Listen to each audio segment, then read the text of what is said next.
तेजस्विनावधीतमस्तु मा विद्विषावहै।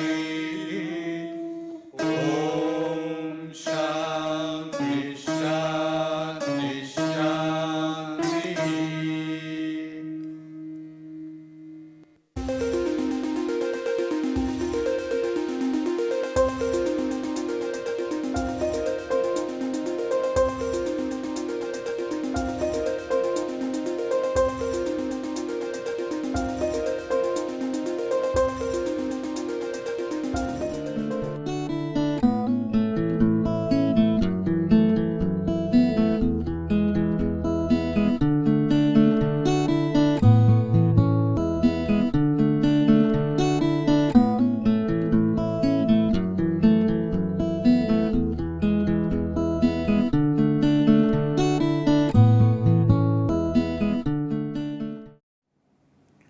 In the last class, we were looking at finding the solutions of nonlinear functions. We looked at many methods, one which needs two guess values on either side of the 0 of the function, or another methods which requires only one guess value. So, the first method, which needs two guess values on either side of the function, we call the bracketing methods, and the ones which we need, which require only one guess values, were Newton-Raphson and fixed point iteration, and also the secant method. So, we will look at the Newton-Raphson today again. So, in the Newton-Raphson method, you remember what we were doing was we had a function. If you have a function of this form, that is f of x versus x, we were looking at a function of one variable to start with, and then so we had the x axis on this, and then we were looking at where the function would cross 0. So, that's a solution point which you were interested in. Okay. So, one method of doing this was to actually plot, take any iteration point, right. So, for example, if I could redraw this a little bit better. Okay. So, if you had something like this, and then if you had an initial guess, you make one initial guess in this problem. So, that we call it at x0. And then what the idea was to draw a tangent at that point. Graphically, this is what it means. We draw a tangent at that point and look at the point at which the tangent crosses the x axis, okay, and then take that as the next iteration point, the x value corresponding to that. So, that was our next iteration point, and then we drew a tangent there, okay, and then we took the next iteration point, etc.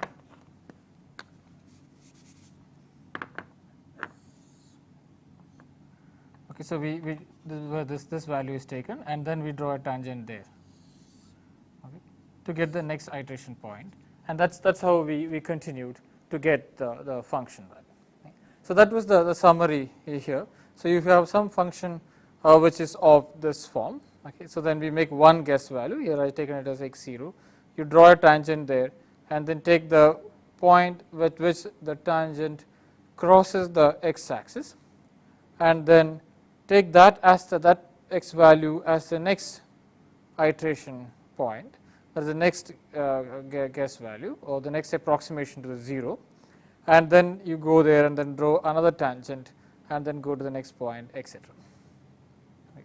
So, that is what we are looking at. We would also look at a program which implements this, and so here, so at every point, we will find the derivative which is f prime of x. And the idea was to find the point at which it crosses a 0. So, 0, but that this tangent meets the x axis, and that gives us a formula for the next iterative point. So, it is a very simple formula where x1 equal x0 minus f by f prime. And then this is easy to implement in a program, and we also saw that it converges very fast compared to any other methods which we had looked at. Okay. So, that is the advantage of this method is that one, that it converges very fast, and then second is that it needs only one guess value to begin with. But there is also a problem, the problem being that it is f by the formula contains f by f prime of x. So, in cases where this f prime of x tend to go very low, this can lead to large errors. For example, if I have a case like this, okay, so you could have a function f of x versus x, and we could have the function going to 0 or something like this. Okay, so now that's our 0 crossing point. So in this case, the f prime of x itself is extremely small. Okay, so in that cases, you could get into trouble using this formula. We will discuss and we will look at a particular case where such situations arise. So right now, let's look at the advantages and the disadvantages of this function. So the advantage being that we need only one guess value, and that it converges very fast when it converges. Okay, the cases where it converges pretty fast. Okay, but there can be cases where it doesn't converge. The reason being that one of the reasons being that the f prime of x can go to very small value, and another reason could be another function reason where it need not converge is when you have functions of this form, and then you make this as your guess value. Okay, so this also is a problem because then the tangent here does not meet the x axis, so that can be also a problem. And then we also saw cases where they can actually get trapped between 2 points. So there are cases, pathological cases, where this thing does not converge. So if it converges, and then the convergence criteria being that xi plus 1 minus xi should go divided by xi plus 1 should be below some predetermined error tolerance which we have put in. Okay, so that's basically the idea of Newton-Raphson is a Taylor expansion. That is, we say that the function xi plus 1 is determined from function xi by a Taylor expansion, and we terminate this at the first derivative, and we demand that this function xi plus 1 should be 0, and we determine h such that xi plus 1, that is xi plus h, the function value there is 0. Okay, that's the idea. That's what leads us to this very simple formula. We saw that in the last case, in the last lecture. So wherever f prime of x is not equal to 0, then we can write this formula of this form as an iterative formula for the variables. Another method which we saw was the secant method. In the secant method, again we had 2 guess values. Okay, so this is different from the fixed point iteration or the Newton-Raphson. So this was the secant method. In the secant method, so there we still need 2 guess values. We will call it xi and x1 and x0, or xi minus 1 in general.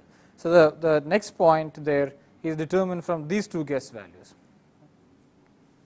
So the idea is again that you could have difficulty in computing the f prime of x. See, in the Newton-Raphson formula, so we saw that in the Newton-Raphson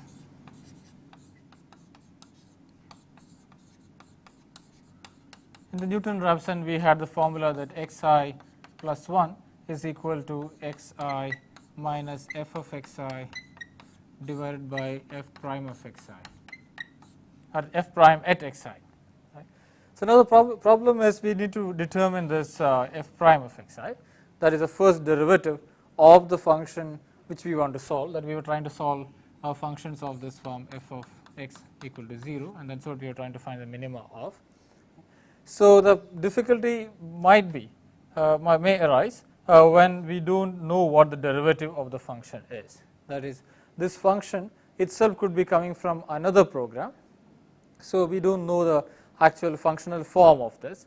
Okay, we only know the data points. Okay, we know that if you give it an x value, it gives a number. There will be some other program which gives you that, and you still need to find the zeros of this function. Okay, but we don't know the derivatives. So, in that cases we can go determine the derivative from something like a backward difference scheme. Right. So, that is what the secant method basically uses. So, to begin with we need 2 points. So, we need 2 guess values to begin with, and then we compute the derivative from that to from these 2 guess values using this formula, that is f prime of xi, actually it should be xi, that is it is equal to f of xi minus f of xi minus 1 divided by xi minus 1. So, this is the normal backward difference scheme. So, we can use that. So, then one would wonder, okay, aren't we doing the same 2 point iterations which we did in the beginning, that is the bracketing methods. No, this is not, because this xi and xi minus 1 need not be on either side of the 0. Okay, so, that is one important point to remember here, that we don't need to take this xi and xi minus 1 as on either side of the 0, that is we don't need f of xi to be positive when f of xi minus 1 to be negative is negative. We don't need that. This both can be on either side, same side. We still get a solution to this. So, this is basically a slight modification of the Newton-Raphson, where in Newton-Raphson we had the knowledge of the f prime of x. Since we didn't have in cases where we don't have that knowledge, we could use this formula, and we're using 2 points and then iterate it. So, in the basic Newton-Raphson we will replace the f prime of x by that particular formula. So, remember if Newton-Raphson was xi plus 1 is equal to xi minus f of xi divided by f of xi minus f of xi minus 1 xi divided, so f prime of xi, right. So, that is what the Newton-Raphson was, xi plus 1 equal to xi minus f of xi divided by f prime of x. So, now f prime of x, that is the first derivative of the f, is now replaced by this backward difference scheme, and then we can write this in a form that where this is given by xi plus 1 is now given by this. It is just rearranging the terms. Okay, so, graphically this would mean this, that you have a function, the red line is a function of this form which has to be minimized, or sorry, whose 0 we have to find. Okay, that is we want to find out what is this crossing point here is. So, we start with some xi and xi minus 1, 2 guess values. In this particular example, we choose it on either side of the 0.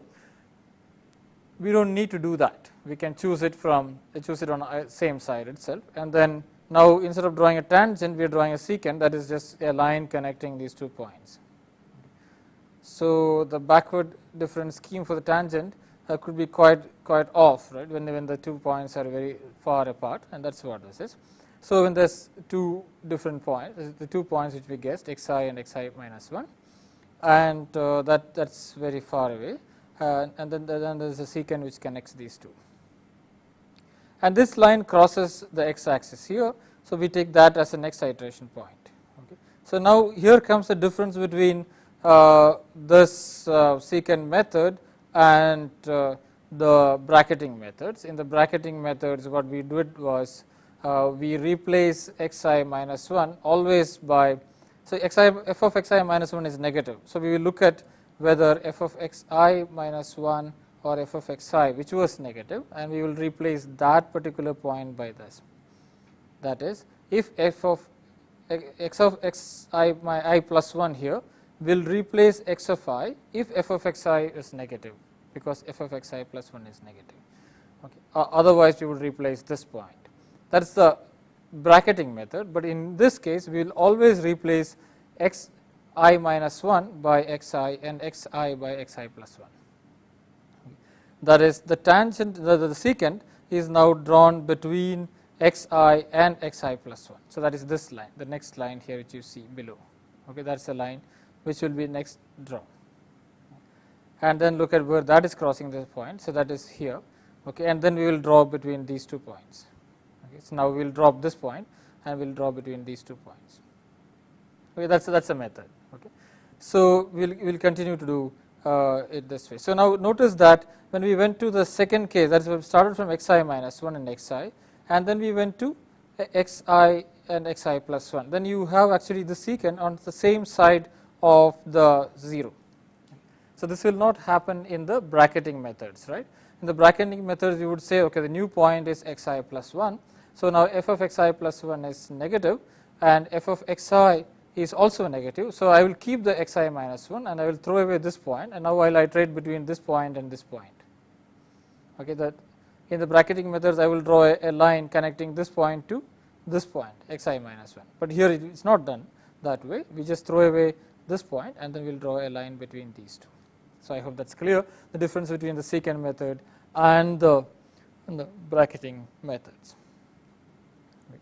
So, that is what the point is, that this line is drawn connecting f of xi minus 1 and f of xi, okay, and where the point it crosses the x axis is taken as the xi plus 1, and then we will draw something between xi and xi plus 1.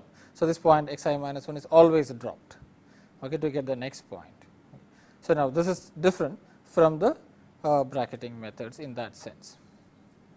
Okay, so, then we will saw some examples of this. We will just look at an example where we use this secant method to solve this equation 1 minus x square plus log 1 plus x. So, that is what we would just look at now.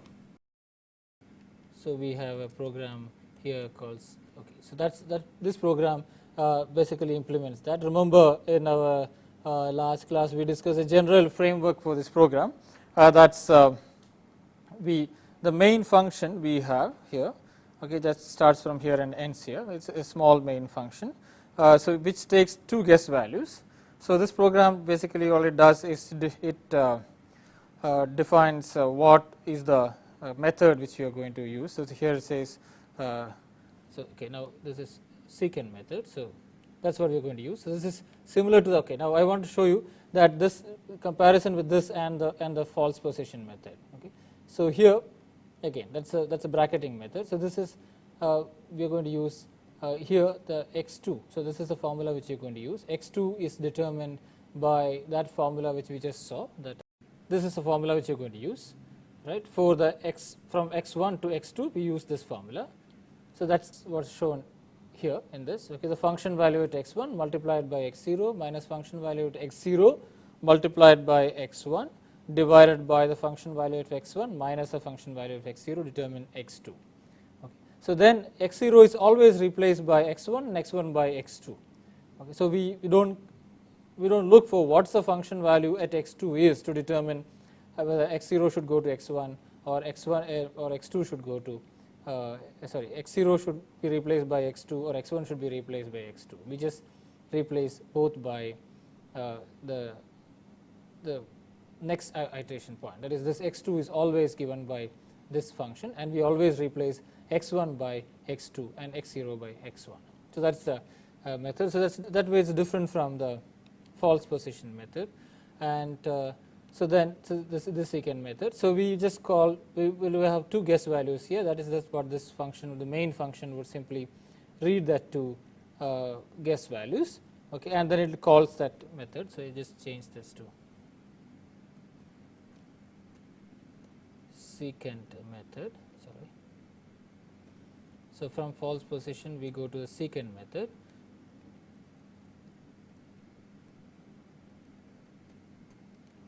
So, that is what we are going to use. Okay. So, secant method. So, this function, so now we pass x0 and x1 whatever we read as the initial guesses into this values x0 and x1 as to the program secant method, and then we also pass the pointer to the function which we want to, whose 0 we want to find out. Okay. So, that is the general framework for the main program. All it does is just read out the initial guesses, determine which method to use, here the secant method, okay, and then it will pass this to guess values and the pointer to the function which you want to minimize. The pointer, the function is called func. So, let us look at what func is. Func is 1 minus x square plus log 1 plus x. Okay, so, func simply returns the function value at that point. That is all this program needs. It does not need a derivative, unlike in the case of Newton-Raphson, where we needed to find a derivative. Okay, then it just it starts with an error being set to 1, and then it does the iteration till the error is less than some predetermined tolerance. Okay, and the error being x1 minus x2. That is the previous guess to the solution minus the present guess divided by the present guess. The absolute value of that is the error. Okay, that is this program, and then we would just start with two guess values and see what we get. Okay, so we will compile this program.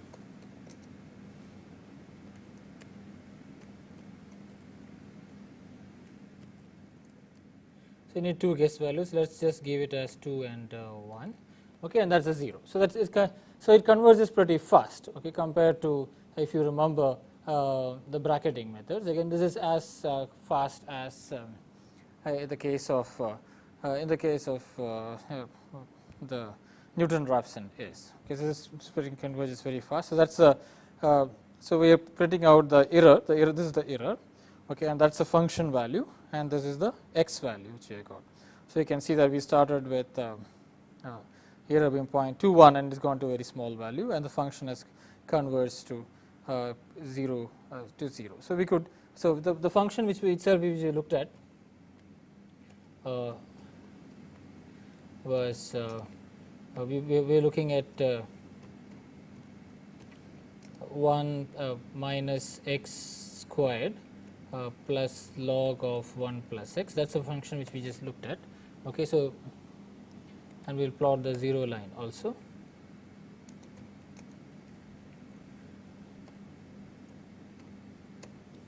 Okay, so we look at this is the function which we just plotted. So that is a function. So that we can see the error, the 0 is somewhere around 1.3. That is what we just did.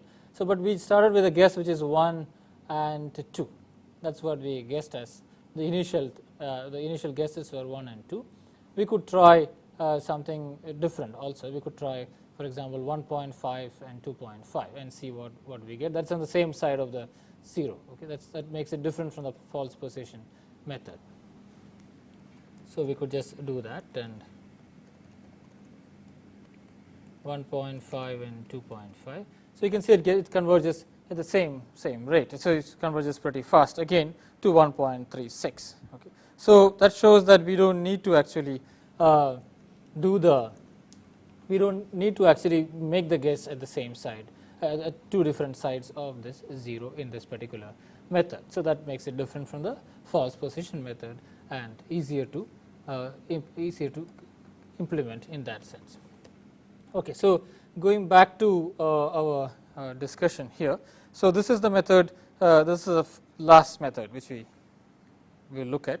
Okay, so we had now four different methods. We had the midpoint method. I guess this began with, we had a midpoint method where we use a bracketing, that is we always took the next guess as xi plus 1 as xi plus xi minus 1 by 2. That is the next, because ever xi and xi minus 1 we made sure are on either side of the 0 of the function. And then we looked at the false position method, in which again we took xi and xi minus 1, and then we drew a line between connecting these 2 points, that is xi f of xi and xi minus 1 f of xi minus 1, and then looked at the point where it crosses the 0, where it crosses the x axis, and we took that as the next guess, and we replaced one of the points by the new guesses, such that the true solution remained bracketed between these two values. Then we looked at the fixed point iteration method, where we had f of xi as f of x been written as g of x minus x, and then the f of x equal to 0 will become g of x minus x equal to 0, or x is equal to g of x. So that is, we use that for iteration, saying that xi plus 1 is equal to g of xi. So that needed only one guess. And then we looked at the Newton-Raphson method, and where we had the xi plus 1 is given by xi minus f by f prime of xi. So that is based on a Taylor expansion around xi. And then we looked at Secant method, where the f prime of x in the Newton-Raphson is replaced by a kind of different scheme, and that is saying that f prime of xi is f of xi minus f prime of f of xi minus 1 divided by xi minus xi minus 1. Okay, so that gives us the secant method, where we need again two guesses to begin with, but it does not have to be on either side of this function, or the two guesses need not bracket the true solution. So that is the methods which we looked at. Okay, now we look at just the various convergence rates of this one point iteration schemes, that is the where we need to make only one guesses what is the convergence rate of that is what is the convergence rate in the fixed point scheme and the Newton-Raphson scheme. So, that is what we would just look at. So, the advantage of using Newton-Raphson will become pretty clear if you look at this point. So, where Newton-Raphson works, that is the best method, and that is what everybody would be using, everybody uses. So, wherever Newton-Raphson works, that is the best method. So, the reason for that is clear from this. Okay, let us look at the fixed point iteration scheme first. So, in that case we write xi plus 1 as g of xi, right. That is what the fixed point iteration which we just now did we had. Okay. And then we let us say x of r is our true solution. Okay. Then we would say that xi plus 1 is g of xr, but then if it is a true solution, g of xr is equal to xr. So, if it is a true solution. Now, if it is not a true solution, and then we have this error, right, that is xi plus 1 minus xr, that is our error. Okay. So, we call that as an error in the I plus 1th iteration. So, I hope this is clear. So, we say that xi plus 1 is equal to g of xi, that is our iteration scheme, and then we have if this is a true solution, then g of xi, this x of I plus 1 should be equal to xi, and we call that xr. Okay, that is being the true solution. Okay. So, the difference between xi plus 1 and the true solution is our error, right. So, that is our error in the I plus 1th iteration scheme. Okay. So, now g of xi plus 1 is g of xi, sorry, xi plus 1 is g of xi, and xr is g of xr because that is a true solution, right.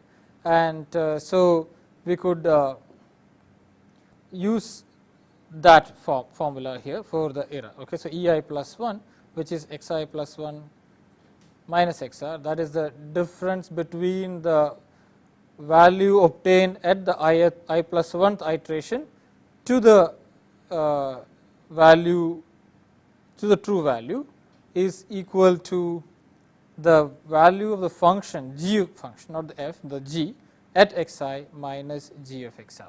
So, that we can write that. Okay, then you remember the mean value theorem which we used in the case of polynomial interpolations, that is to say that we can always find a point, we call it eta I, between xr and xi, such that g of xr minus g of xi divided by xr minus xi is the derivative of g at that point. Okay, we can always use that. So, we will use that property that there is one point where between xr and xi, where we have the derivative is equal to this the mean value, that is xi minus xr, g of xi minus g of xr minus g of xi divided by xr minus xi. And then we can write the g prime of eta I into ei. So, now remember this xi minus xr would be the error at the ith step, right. So, if xi plus 1 minus xr is the error at the I plus 1th step, xi minus xr is the error at the ith step. So, I can multiply this by ei and write it as g prime of eta I into ei as g of xi minus g of xr, right. So, there is a minus sign here, there is a minus sign here. So, it is ei into, sorry, this should be ei plus 1. So, the formula which you want to do is the following, that is, so what we are saying is that I have g of xi and so g of xi minus g of xr. So, I want to write g of xi minus g of xr divided by xi minus xr. We want to call it a g prime at eta I, okay, using the mean value theorem. So, eta I is some point between xi and xr. So, eta I is greater than xi and less than xi, somewhere in between xi and xr is this value eta I. So, then xi minus xr is my ei. Okay, so, I can write g prime of eta I into ei as g of xi minus g of this xr, so g of xr. But g of xi is nothing but xi plus 1. Okay, so, this g of xr is xr, that is ei plus 1. So, we have a simple formula which says g prime of eta I, g prime at eta I into ei equal to ei plus 1. That is the formula which we need to use. Okay. So, that formula which tells us that we have a linear convergence. Okay. So, that means the error in the I plus 1 step, okay, is linearly related to the error in the ith step. Okay. That is a point which I want to emphasize here. So, the error in the I plus 1 step is related to the error in the ith step by some derivative of the function at some point.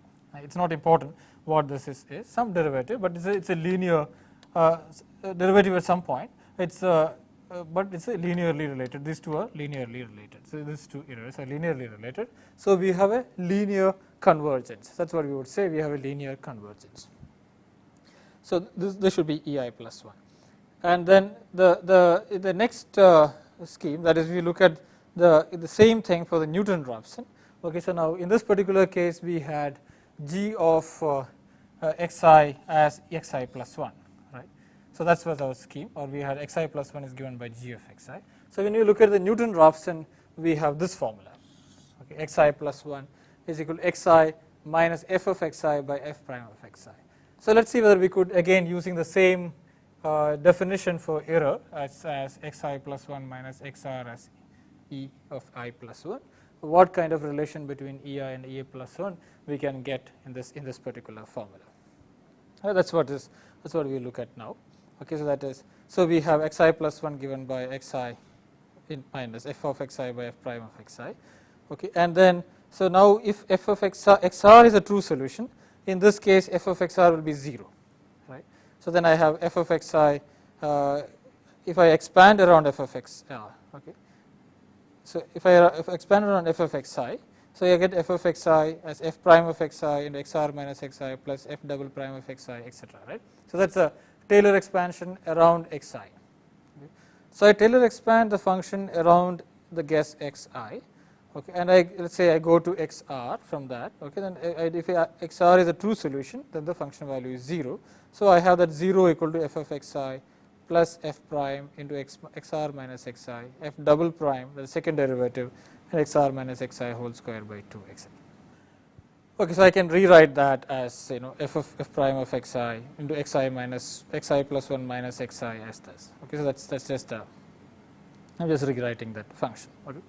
So, I have just rewriting this whole function that I have written as f prime of xi into xi plus 1 minus xi is now given by f prime of xi into xr minus xi and f double prime of xi into xr minus xi by 2 whole square. So, then I can rearrange this again. So, and write basically I just take this function to the left hand side, and then I write it as f prime of xi into xi plus 1 minus xr equal to f double prime of xi into xr minus xi whole square by 2. So, that is the case. So, we have then obtained a connection between xi plus 1 minus xr is ei plus 1. We are doing exactly the same as what we did just in the case of fixed point iteration, and then now we have xr minus xi as ei, this is xr minus xi whole square. So, ei square. So, we have now found that ei plus 1 is equal to, okay, so we have ei plus 1 which is given by this is equal to f double prime divided by f prime, so f double prime by 2 divided by f prime into ei square. Okay. So, in this case, in the Newton-Raphson case, we have ei plus 1, that is the error at the I plus 1 step being related to the error in the ith step through this quadratic relation, that is ei plus 1 is equal to ei some quantity, some derivative, some quantity in which involves the second derivative and the first derivative multiplied by ei square. Okay. So, again where the f prime of x is not too small, okay, this gives you a quadratic convergence, and we have that is the reason why Newton-Raphson converges much faster than any other method, provided your f prime of xi is not too bad. Okay. So, that is a summary. So, here we just use this particular idea, that is we can write f of xi plus f of we Taylor expand this function around xi, and we say that we go to xr. So that means we can write it as f prime of xi into xr minus xi and double prime of xi into xr minus xi whole square, etc. And then I can use this f of this value as xi minus 1, xi plus 1 minus xi into f prime of xi. So that also gives me f of xi, right. So I have two ways of getting it. So this f of xi is also given by xi plus 1 minus xi into f prime of xi. So that's what I am comparing here. Okay, I compare these two, and then from there I get the error by subtracting this term from this term, and I writing it in this form. So I get ei plus 1 and I get ei square on the right hand side. Okay, so that's a simple formula for the linear as for the quadratic convergence of the Newton-Raphson method. So we saw what we see here. We see that in the case of fixed point iteration we have linear convergence, while in the case of Newton-Raphson we have quadratic convergence. So that's what the point is. Okay. So now this again points to the fact that Newton-Raphson is the best method provided we don't have f prime of xi going to very small value. So one place where that actually comes is when we have what's known as multiple roots. Okay, so that is, suppose we have a function which is of this form, that is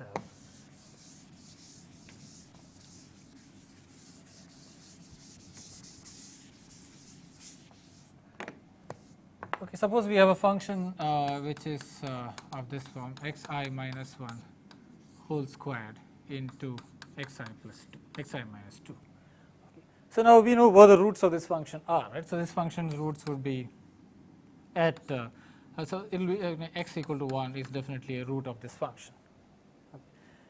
Okay. So if I look at the derivative of this function f prime of x, okay, so that will give you, so let's expand this, it's easier to see this way. So we can write the function f of x as x squared minus 2x plus 1 into x minus 2.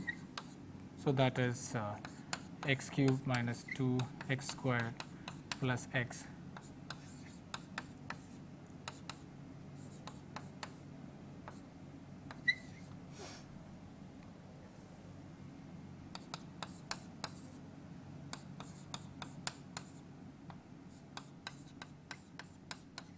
Okay, so we have a function of this form, that is the function we have, and because we know that it comes from this, we can easily see that it has a root at x equal to 1. Okay, so x equal to 1, this is, so f at 1 is 1 minus 4 plus 5 minus 2. Okay, so that's 0, right? So that is which is 0. Okay, so then look at like f prime of x at 1. Okay, at x equal to 1. So that's what we want to look at. Yeah, so we look at f prime of x at x equal to 1. So f prime of x is 3x squared minus 8x plus 5. Okay, so then we look at x equal to 1, that value of that is 3 minus 8 plus 5. So we get that as 0. So this is a problem point for Newton-Raphson. So we know the root is at x equal to 1. Okay, so then we saw that f of x at 1 is actually 0. So that's the root. Okay. But then how do we go to Newton-Raphson method? How do we approach this point? So we approach this point by using the formula that xi plus 1 is xi minus f of xi divided by f prime of xi, that is f prime at xi. But f prime at xi is 0. So as you go towards this point, okay, of course we are not interested in exactly at that point, because f prime of at that point at x equal to 1, that is at the root, both f of x and f prime of xi are 0. So the question then is what goes to 0 faster. Okay. So that if this goes to 0 faster, then we are in trouble. So that's an example. So I'm just trying to give you a reason, a point where it can have trouble. So if you actually plot this function, so you will see that this point at which the derivative is also 0, and then what happens to either side of this function, right? So if you look at a value which is slightly larger, so since the first derivative also goes to 0, if this function actually doesn't change sign there. Okay. So it just touches that 0 and goes away. So this kind of points, depending upon whether f prime of xi goes to 0 faster or f of xi goes to 0 faster, you can get difficulties. So if f prime of x goes to 0 slower than f of x, then of course it will converge. So a better formula to use this at this point is to use the second derivative also, okay, and that is what we would see in an implementation here. I will show you that implementation. This, okay. So here is the program. So here this is the formula which we were using before. That is x2 is equal to x1 minus the function value divided by the derivative of the function value. Okay, that's what we were using before, right? So this is actually a derivative of the function.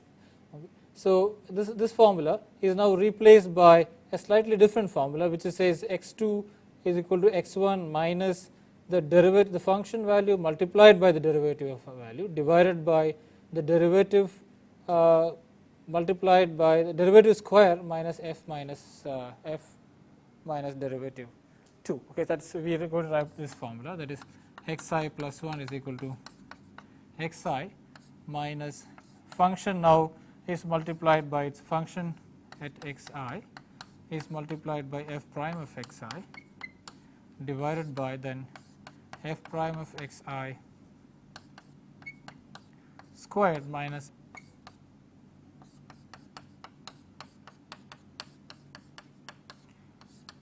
okay. So that's basically just taking the two derivatives of this function itself. Okay, so you take the derivative here and then replace this formula by that. Okay, that's what we are doing here. Okay. So we are saying that xi plus 1 is now xi. Before we had f of xi by f prime of xi. So now in the case where you have what's called multiple roots, that is you have xi minus 1 whole square into xi minus 2 or xi minus 1 whole cube, things like that, where the many derivative of this vanishes. Okay, so that is here in this case there are two derivatives. The first, the function and its derivative vanished at the root, but you could have cases where if you have xi minus 1 whole cube, for example, then you would have the first derivative and the second derivative would vanish at this point.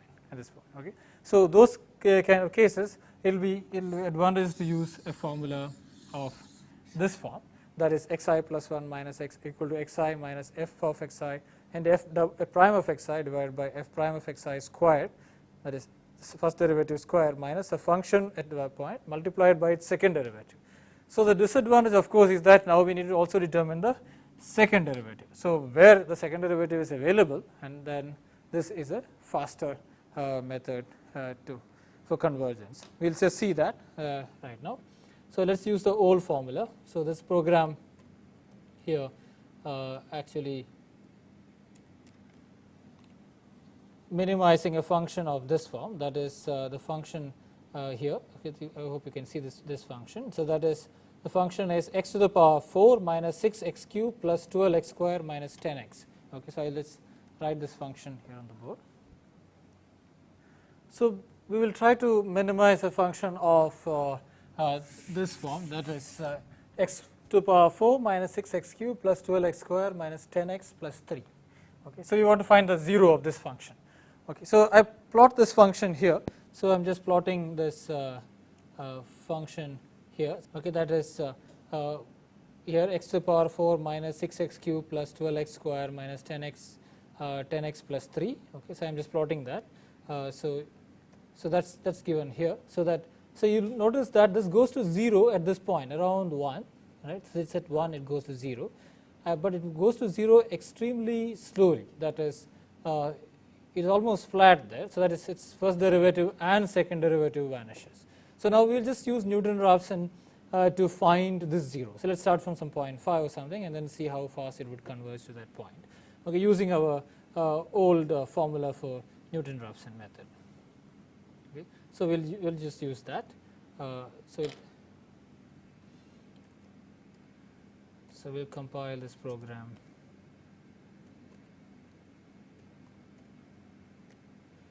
So remember that what we are using here is this same function, that is x to the power 4. This POW is a power. This is a function which is built-in function which gives the x to the power of 4 here, and x to the power of 3 into 6 and x to the power of 2 into 12 and 10x plus 3. That is what the function which we have.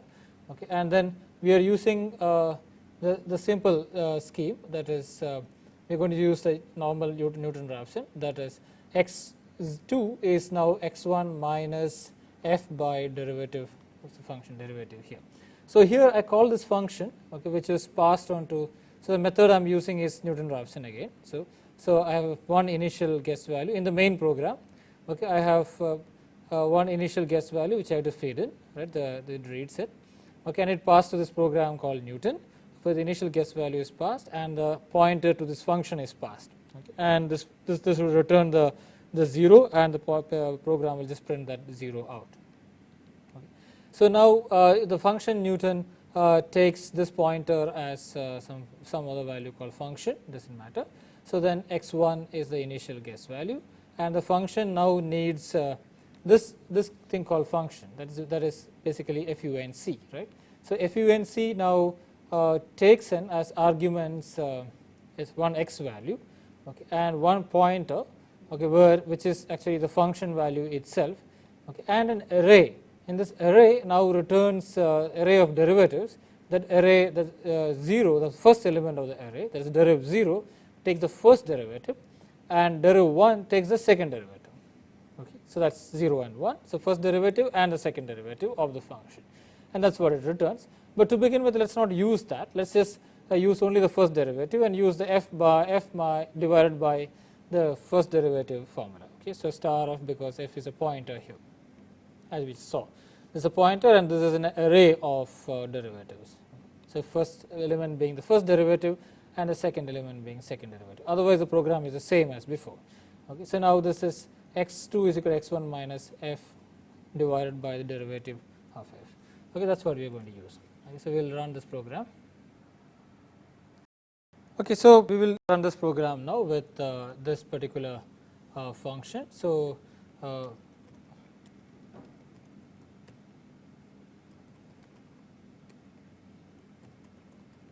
we will give some initial value 0.8, and we see that this thing converges. So it converges to 1. We saw that the root was around 1 in that when we plotted this thing. So it converges to 1. Okay. So but this takes many steps to converge. Okay. So it has to go through many iteration schemes to converge.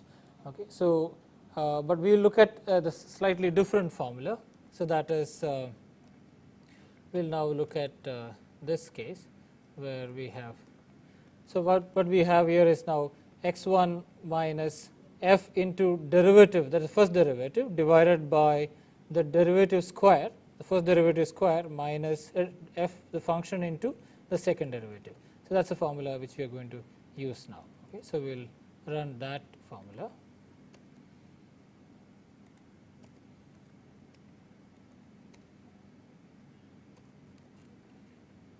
So we will compile the program with that formula, and then we will run from the same iteration itself. So again, this converges to 1, but we will see that it converges much faster. See, we started from here, and it converges much faster here than the previous iteration.